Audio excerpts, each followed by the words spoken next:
Alright, magandang araw po sa inyong lahat mga kababayan, Batang Maynila to it's. Ang nakikita nyo po sa ating screen ay ang kuha sa pagdating ng aeroplanong sakay si dating Pangulong Rodrigo Duterte dyan po sa Rotterdam, The Hague Airport sa Netherlands. So, kalalapag lang po ng aeroplanong lulan ang former president. So yan po mga kababayan. Pakita ko sa inyo yung video ng paglapag ng eroplano mga kababayan. Ito po. Rotterdam, The Hague Airport mga kababayan. Diyan po lumapag ang eroplanong lulan si dating Pangulong Rodrigo Duterte. So iyan na natin guys. Ayan mga kababayan yung eroplano. Landing na po diyan sa Rotterdam Airport sa The Hague, yan po sa Netherlands. So matagal-tagal na biyahe mga kababayan Halos kagabi isinakay si dating Pangulong Rodrigo Duterte, tapos ngayon lang naman po dumating dyan po sa Netherlands. So halos 24 hours ng biyahe. So kasama na po yung stopover syempre. Ayan mga kababayan, yung eroplanong lulan. Itong si dating Pangulong Rodrigo Duterte upang harapin ang kaso ng na crime against humanity. At haharap po siya dyan po sa International Criminal Court o ICC.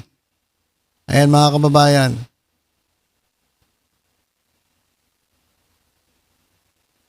RP C5219. Yan po yung pangalan ng eroplanong sinakyan ni dating Pangulong Rodrigo Roa Duterte. So nakalapag na po sila dyan po sa Rotterdam, The Hague Airport, dyan po sa Netherlands. So ang exact na paglanding po ay 11:55. Ayan mga kababayan. Forward na natin. Ayan po yung preparation para sa kanyang pagbaba sa eroplano. Ayan po, RP C5219.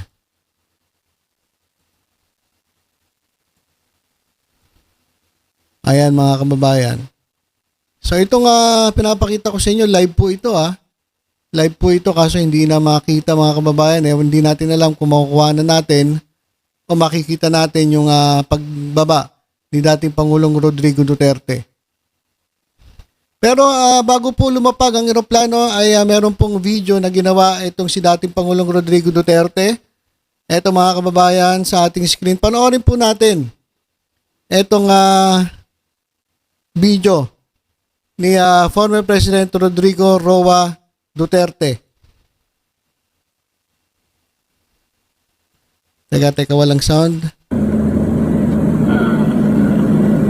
Just to give you the current situation, I am about to land sa Hague. Galing ako Dubai. Stop po agad for it's a long haul, it's a long flight. Okay ako. Do not worry. And I think this is something to do with the law and order noon.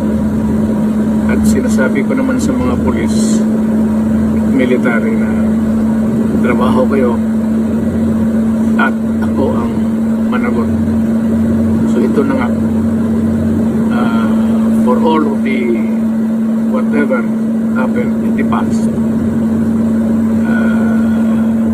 ako na yung nag-front sa ating law enforcement at military. Sinabi ko na I will protect you and ako ang managot sa lahat. This will be a long legal proceedings. But I say to you, I will continue to serve my country at lubid kung ganun ang destiny ko. Salamat. Okay, so yan po yung naging pahayag ni dating Pangulong Rodrigo Duterte. At ito mismo ay yung sa Facebook page ng dating Pangulo. At kung mapapansin ninyo, meron pong ito, logo, mga kababayan. Ito pong litratong ito ay profile picture. At ganito rin po ang profile picture ni Kitty Duterte at ni Sara Duterte. So, abang-abang tayo, baka lahat po ng mga Duterte supporter ay maging ganito po ang kanilang profile picture. Ang nakasulat po dito, bring PRRD home. Tapos meron pong ganyan. So, magbasa lang tayo ng ilang komento mga kababayan dito makikita naman natin na sino po ang mga nag-react. Si Mocha Uson, Bongo, at 94,000 others. Actually, itong video ito is 20 minutes ago. Pero napakarami na pong nag-react, 94,000. At meron pong 16,600. Kanina, 15,800. Ngayon, 6,000. Ayan, pataas ang mga nagko-comment mga kababayan. So magbabasa lang tayo ng ilang komento. Hindi natin babasahin lahat to kasi ang dami na ito mga kababayan. 6,700. At ito, basahin na natin itong unang-una sa most relevant. Hindi ko na babanggitin yung pangalan pero sabi nakasulat dito, be strong Tatay Digong, you are our hero. Keep fighting for the Filipino people. You will win this case. It will be dismissed or acquitted outright in sa Allah. We believe in you. You did nothing wrong. You give your best for the interest of the Filipino people. You just did your job as president to make our country safe and prevent it from becoming a narco state and save our children from the menace of illegal drugs. We love you, Tatay Digong. You are always in our prayers. God be with you always. To God be the glory. May Allah SWT protect and bless you always, Tatay Digong. So marami po ito, mga kababayan. Yung comment po is 6,700. 94,000 na po ang nagbigay ng reaksyon. 34,000 shares na rin po. Ayan. Narinig naman natin yung sinabi niya at sabi niya, iharapin niya. Ito nga kung ano man ang hinaharap niya ngayon. At in behalf of in behalf of the police and the military. So binanggit niya police and military. At sinabi din niya na malamang ito ang kanyang destiny. Ito yung nakasulat sa kanyang palad.